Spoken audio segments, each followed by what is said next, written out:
सुल्तानपुर में bar association के 100 वर्ष पूरे होने पर आज शताब्दी समारोह का आयोजन किया गया। इस कार्यक्रम की अध्यक्षता हाई कोर्ट के न्यायमूर्ति चक्रधारी सिंह ने की, तो वहीं सूबे के विधि एवं न्याय मंत्री ब्रजेश पाठक मुख्य अतिथि के रूप में शामिल हुए। इस दौरान बार एसोसिएशन द्वारा कई सीनियर अधिवक्ताओं को सम्मानित भी किया गया। नगर के राम नरेश त्रिपाठी सभागार में बार एसोसिएशन के 100 वर्ष पूरे होने पर आज शताब्दी समारोह का आयोजन किया गया था। इस कार्यक्रम की अध्यक्षता हाई कोर्ट के न्यायाधीश चक्रधारी सिंह ने की, वहीं विधि एवं न्याय मंत्री ब्रजेश पाठक मुख्य अतिथि के रूप में शामिल हुए। इस दौरान मंच से संबोधित करते हुए मंत्री ब्रजेश पाठक ने कहा कि जिला जज और जिलाधिकारी के जरिए आप लोग प्रस्ताव भेजिए, आपकी जो भी ज़रूरतें हैं उसके लिए धन की कमी नहीं होने पाएगी। वहीं मीडिया से रूबरू हुए ब्रजेश पाठक ने कहा कि अदालतों में बढ़ते मुकदमों को देखते हुए हमारी सरकार ने बहुत से प्रयास किए हैं। करीब 2.5 लाख छोटे मुकदमों को समाप्त कर भारी संख्या में राजनीतिक मुकदमों को भी वापस लिया गया है। उन्होंने कहा कि कोर्ट का गठन करने के साथ साथ सैकड़ों की संख्या में जजों की नियुक्ति भी की गई है। इसके अलावा एनडीपीएस और मोटर व्हीकल एक्ट के लिए अलग से कोर्ट का गठन किया गया है, ताकि मुकदमों का निस्तारण जल्द से जल्द किया जा सके। दरअसल हमारी सरकार ने अदालतों में जो मुकदमे बढ़ रहे हैं उसके लिए कई गंभीर प्रयास किए हैं। हमने बड़ी संख्या में जो छोटे मुकदमे थे, जैसे कोविड उल्लंघन के थे, 188 के थे, ऐसे लगभग 2.5 लाख मुकदमों को हमने समाप्त किया है और बड़ी संख्या में जो राजनीतिक दृष्टि से दर्ज मुकदमे थे उनको वापस लिया है। इसके अलावा हमने नई कोर्ट्स का भी गठन किया है, नई जजेज की भी नियुक्ति की। जो भी रिक्त पद थे हमने लगभग 610 पद सिविल जज जूनियर डिवीज़न के भरे हैं इसी सरकार में, 100 पद सेशन जज के भरे हैं, 100 पद हमने सिविल जज सीनियर डिवीज़न के भरे हैं। हमने 13 नए कमर्शियल कोर्ट खोले हैं, 110 नई पारिवारिक अदालतें खोली हैं। इसके अलावा सभी जो हमारे एक्ट हैं, जैसे एनडीपीएस है, मोटर व्हीकल एक्ट है, सबके लिए अलग से कोर्ट्स का गठन भी किया है।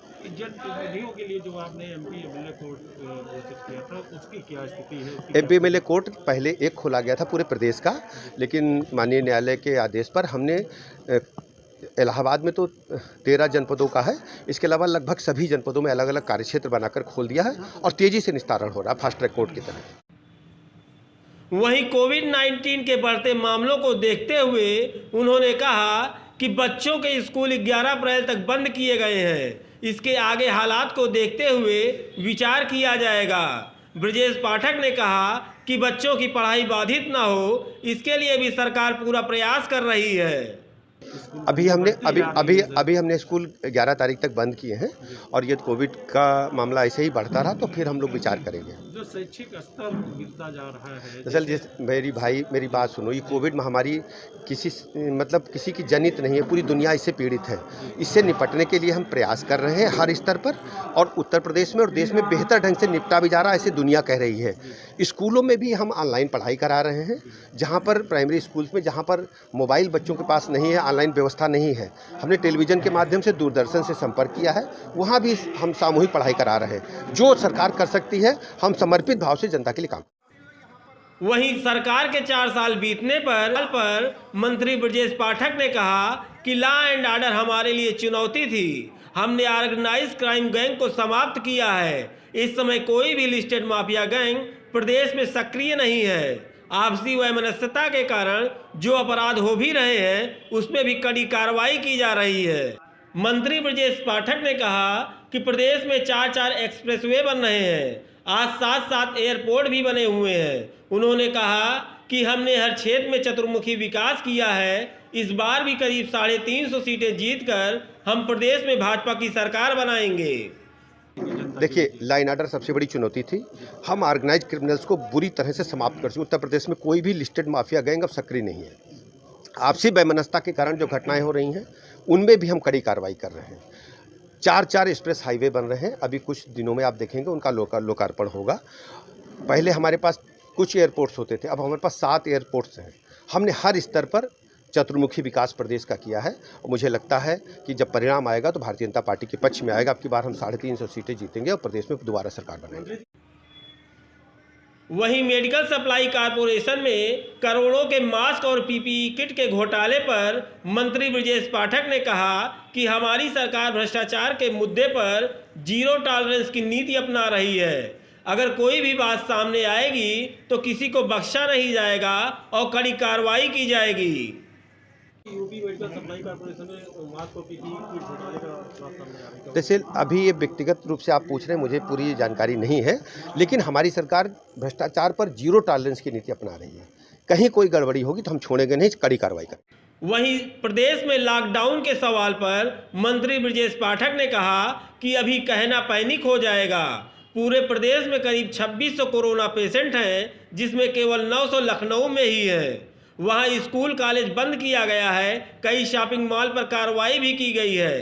किसी भी हाल में कोरोना को बढ़ने नहीं दिया जाएगा और उसके रोकने के लिए हर सक्षम प्रयास किया जाएगा। मंत्री के लॉकडाउन पे कुछ विचार कर रहे हैं? दरअसल क्या है, अभी हम अभी कुछ कह नहीं सकते, कहेंगे तो पैनिक हो जाएगा। लेकिन सरकार गंभीरता से विचार कर रही है, हर स्थिति पर हम नज़र रखे हैं। आज पूरे प्रदेश में लगभग 2600 हमारे पास कोविड पेशेंट्स हैं। लखनऊ में अकेले 900 कुछ पेशेंट्स हैं और लखनऊ पर विशेष रूप से हम लोग नज़र रखे हैं कि किसी भी स्तर पर हम इसको बढ़ने नहीं देंगे। इसके लिए अगर स्कूल अभी कॉलेज बंद किए हैं, शॉपिंग मॉल्स पर भी कार्रवाई की है। यदि और भी आवश्यकता होगी तो और भी कड़ाई करेंगे। सुल्तानपुर को ये दीवानी न्यायालय को सुल्तानपुर में आज शताब्दी वर्ष था बार एसोसिएशन का। इस पर हमने सभी अधिवक्ता मित्रों को शुभकामनाएं दी हैं और अधिवक्ताओं की बहुत दिनों से डिमांड थी कि शहर के बीचों बीच में कचहरी है, शहर के बाहर कुछ लैंड अलॉट की जाए। तो 60 एकड़ लैंड का प्रस्ताव मांगा गया है और उस पर विचार चल रहा, शीघ्र ही हो जाएगा। अधिवक्ता चैम्बर्स के लिए लगभग 63 लाख रुपए यहाँ दिए हैं और भी धन की आवश्यकता होगी तो हम देंगे। सरकारी वकीलों की नियुक्ति आई है क्या? नियुक्तियाँ तो सब हो चुकी हैं, कुछ कम हो तो बताओ, कोई रह गया तो बताओ ना। सबका हो गया, कोई हो तो बताओ। जो पद है ना वो सब हो गया है और जो पद अभी प्रोसेस में है जो हो जाएगा, उसमें कोई अड़चन नहीं है।